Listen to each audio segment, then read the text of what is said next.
అంటే 18 మంది మావోయిస్టుల లొంగుబాటు. సుక్మా ఎస్పీ కిరణ్ చౌహాన్ ముందు సరెండర్. లొంగిపోయిన వారిలో 4 PLGA సభ్యులు. సరెండర్ అయిన వారిపై 38 లక్షల రివార్డు ఉందట. 18 మంది లొంగిపోయారట మావోయిస్టులు.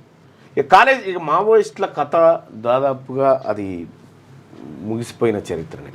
ఎందుకంటే మావోయిస్టుల పార్టీకి సంబంధించినటువంటి అనేకమైనటువంటి శాంతి చర్చలని అదని డెడ్ బాడీలను ఇవ్వడానికి కూడా ఎవరు ఈయన నంబాల కేశవరావు డెడ్ బాడీని ఇవ్వడానికి కూడా పోలీసులు నిరాకరించి వాళ్ళే దాన సంస్కారాలు చేశారు. పోలీసులే ఆయన పాడబెరిచి చేసిరు. ఇక మరి దినవారం కూడా చేసి పోలీసులు అందరూ గుండ్లు కొట్టించుకొని దినవారం కూడా చేసి నంబాల కేశవరావు ఎవరైతే చేసిరో ఎవరైతే తలగొరి పెట్టిరో వాళ్ళది చేయరి. ఆ కార్యక్రమాలు కూడా చేయరి. దాన సంస్కారాలకు కూడా వాళ్ళ కుటుంబం డెడ్ బాడీలే కదా వాళ్ళు అడిగింది. హైకోర్టు కూడా క్లియర్గా చెప్పే డెడ్ బాడీలు ఏమంటే కోర్టు మాటలు కూడా వినకపోతుంది. అదైతే కరెక్ట్ కాదు. అసలు విషయం ఏంటంటే అసలు యాక్చువల్గా డెడ్ బాడీలు ఇస్తుండే వాళ్ళు ఏమన్నారంటే ఈ నారాయణపూర్ని కాల్చుకోవాలి, దహన సంస్కారాలు చేసుకోవాలని చెప్పారు.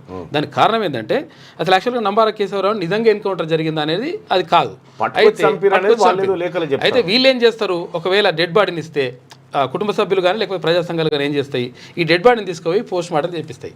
పోస్ట్ మార్టం చేపిస్తే అందులో తేలిపోతుంది లెక్క ఏంటంటే తేలిపోతుంది, తీసుకుపోయి కాల్చి చంపేసారని చెప్పేసి తేలిపోతుంది. కాబట్టి అది తేలొద్దు అనుకుంటే ఏంటంటే వాళ్ళు చేసి పడేసాలి, అది లెక్క.